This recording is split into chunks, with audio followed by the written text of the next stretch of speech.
Listen, everyone loves a good pie bro. It's like a symbiotic relationship in nature, like an oxpecker and a Cape buffalo, those tiny frogs that are roommates with tarantulas, or those weird fish that live in the butt mouths of sea cucumbers. The pyro and the engineer help each other out, with the pyro keeping away dangerous predators that might try to prey on the engineer, and in exchange, the engineer provides area of denial protection from all other threats that the pyro can't deal with on his own, and tops off the pyro's health and ammo thanks to his dispenser. And all of this goes on to benefit the rest of the ecosystem of your average pub match. And at the very center of all of this is the main tool of the pie bro, the Homewrecker. This is a very interesting weapon for me because it's not bad at its job, it's not overpowered by any means, and its role is well understood by the people who use it, and yet something here is just a bit off. So what's the deal with the Homewrecker? Well, the stats paint a very clear picture. You get less direct melee damage in exchange for taking on a more supportive role. You can remove a spy's sappers from a friendly engineer's buildings, as well as deal extra damage to enemy buildings, giving this weapon both a defensive and offensive utility. And it does this job well. Sappers go down in a single swing, as do mini-sentries. In fact, it can take down any building in 2 hits, save for a wrangled sentry. Where it especially excels is taking out enemy teleporters, where its damage can outpace an engineer trying to repair it from the other side, unlike the fire from your flamethrower. However, the role you'll definitely see it used for most often is the defensive role,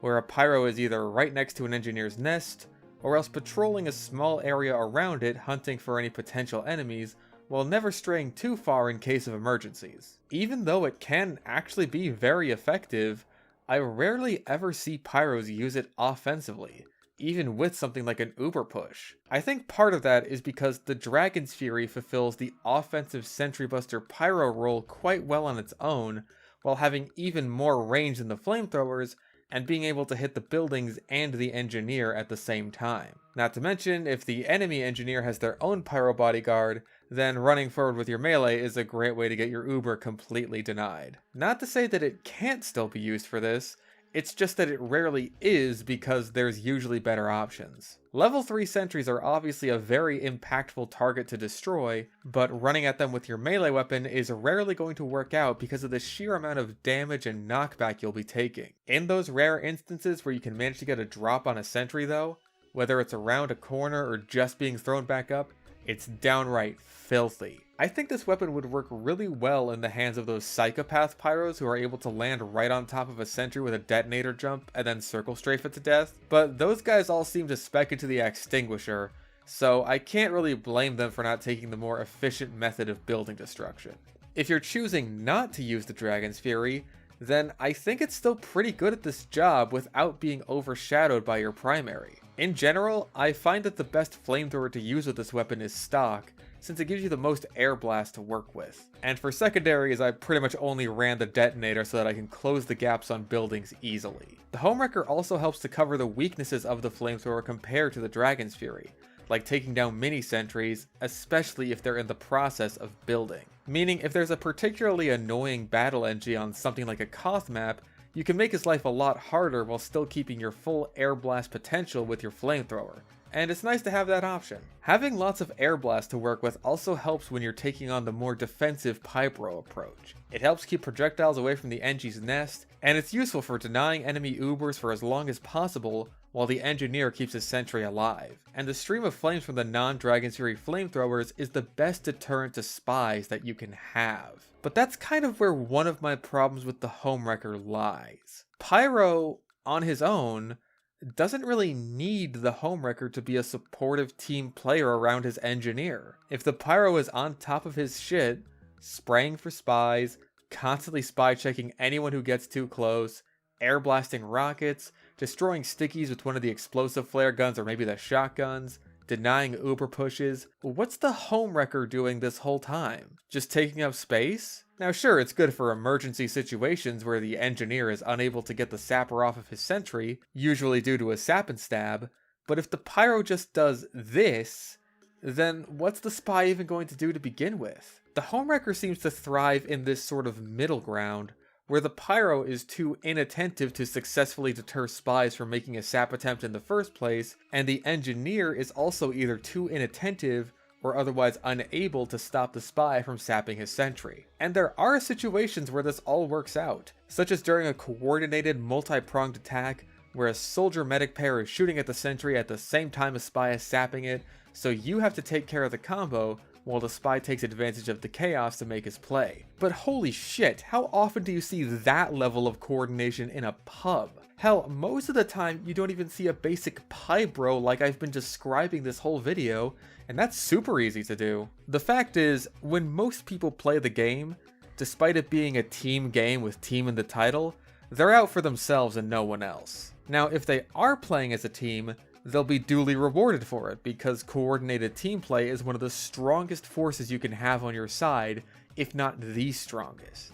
And the Homewrecker is a good example of this happening, but it's just so rare that I often don't find it necessary. Imagine an ice cream sundae that already has chocolate sauce, nuts, whipped cream, cherries, sprinkles, and then throwing in some banana slices too. It's not like it's unfitting or tastes bad, but don't you think it's a bit much?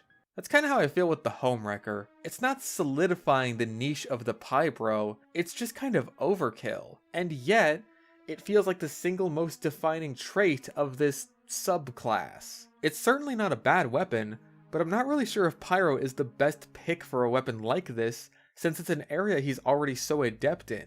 And that's especially the case because of my other problem with the Homewrecker. Spies kind of have it bad enough when it comes to pyros. The matchup between a pyro with any flamethrower besides the Dragon's Fury and any given spy is quite possibly the single most imbalanced class interaction in the entire game. Like, I don't even know if Demo Knight gets hard countered to this degree. The effort a pyro needs to exert in order to completely shut down a spy is minimal. One puff of fire with a dubious hitbox simply needs to touch him, and that's it, back to resupply for you. At least a Demo Knight can just run away from a heavy, a pyro, or a sentry, and he can do it effectively too.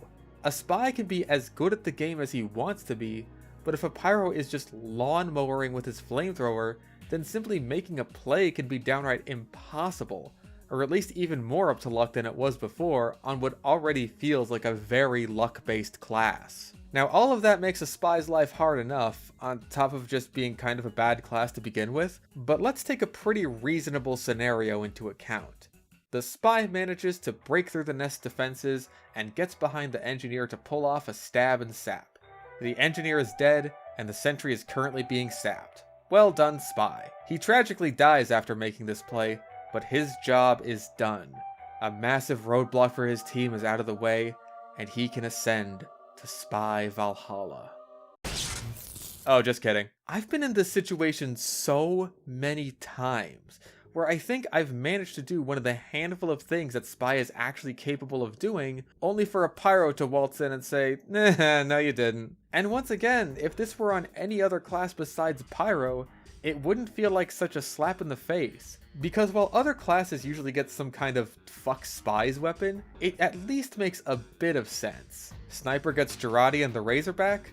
Sure, that makes sense. He's a really easy target for spies, even if I don't like the Razorback in concept. Engineer gets the Southern Hospitality and I guess technically the Thompson? Yeah, why not? That adds up. He could use a helping hand every once in a while, even if the weapon is shit. Pyro gets the Homewrecker? Really? Did Pyro, of all classes, really need a weapon that's specifically designed to screw over spies even more? He's already the class designed from the ground up to screw over spies. I've made it a clear point that I'm not a fan of weapon design where the entire point of a weapon is to fuck over one class in particular. And the Homewrecker doesn't technically fall into that category because it does have two distinct uses. But those uses only come into play if there are specific classes on the other team or your own. The defensive function of the Homewrecker is, despite being what the weapon is best known for, honestly far more situational than its offensive capability if you ask me. One of those reasons is that it requires your team to have an engineer, while the other team has a spy who is attempting to sap his buildings.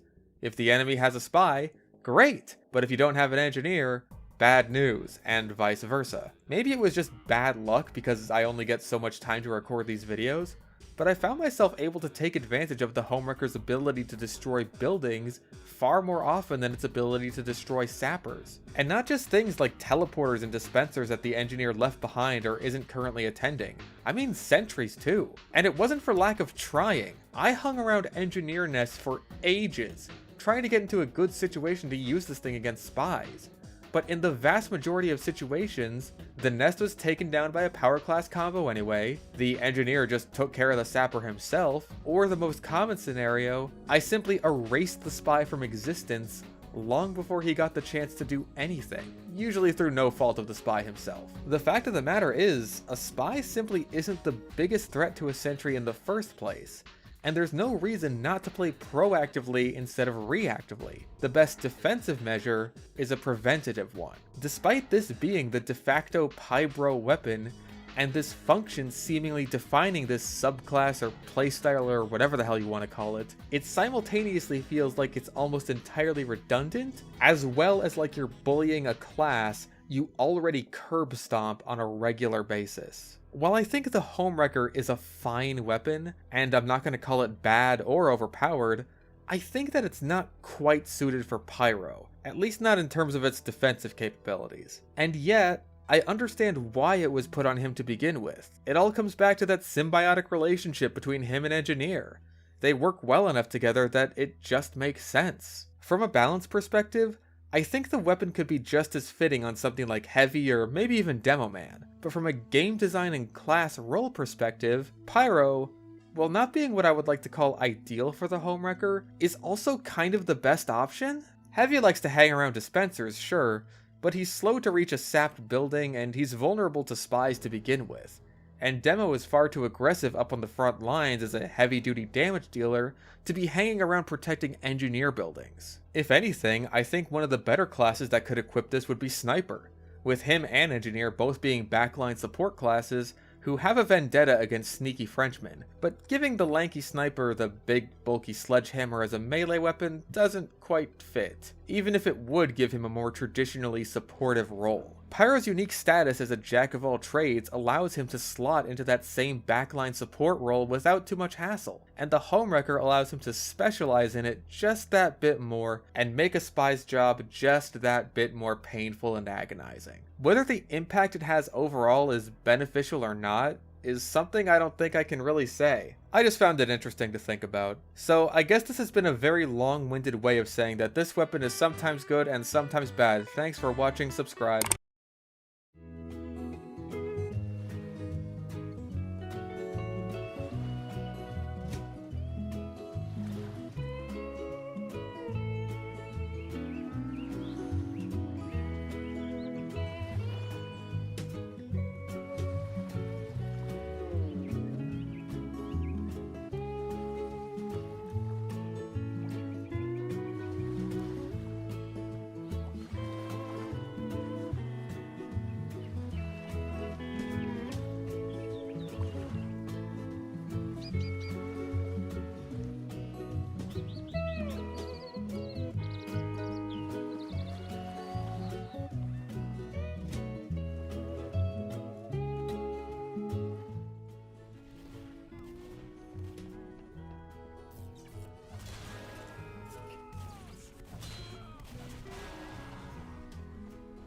Home wrecked.